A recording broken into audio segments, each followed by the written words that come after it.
notice when he's sitting there, he's putting a lot of pressure on his feet. So he's got strong stance.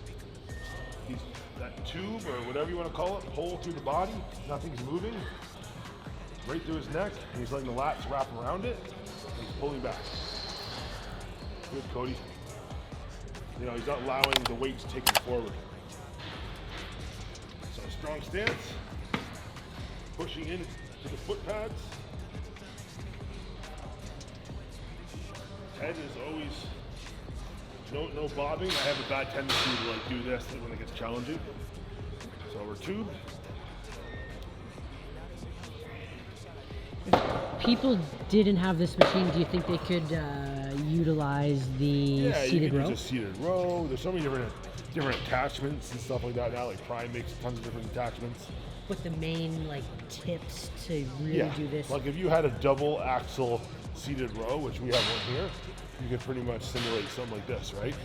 But if they did that, what are like the three main things would be like strong foot stance, right?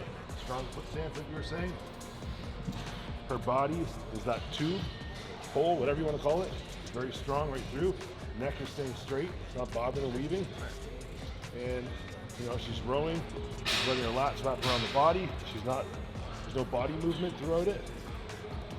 There's a lot of stimulation on the back. Good.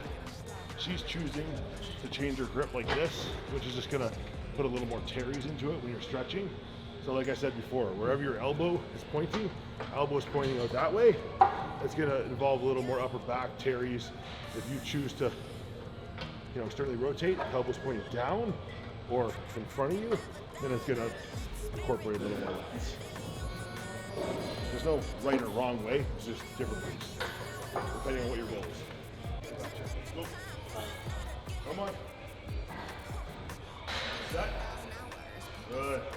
Tube. Head up. Tube. Yes. Good. There you go. Good. That's it. Come on. Good. Tube. That's it. Come on. Good. Two more. I got you. One more.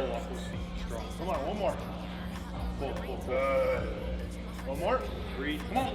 Nice. Good job. Let's go. Get set. Strong stance. 8 reps.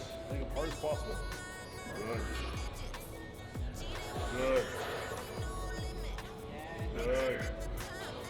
Nice.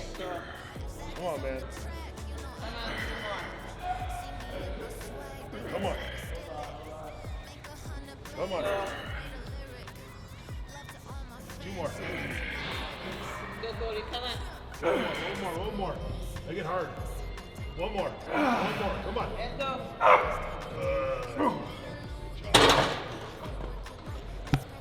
Drive. Yep. As you see on the negative, everything's opening up, wrapping around the tube. Drive. Pulling back. That's all you. Good. Come on. That's it. Detail. Come on. Drive it back. Again, that's all you. Come on. Keep that form. Keep your head there. Just drive the elbows back. Yep. Open up. Wrap around the tube.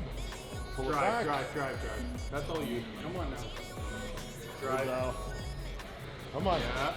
You got 2 more. 2 more, then we'll strip. Hold these in the squeeze. Squeeze. 1, 2. Yeah.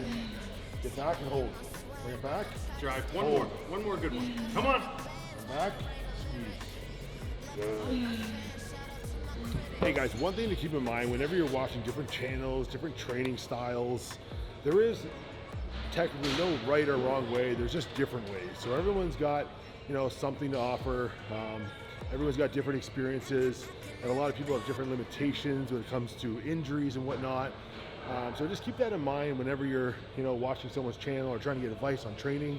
You know, a lot of people out there want to be like, oh, this is the right way, don't do it that way. But at the end of the day, there's just a lot of different ways, and there's more optimal ways, and it can vary on the individual. So just something to keep in mind.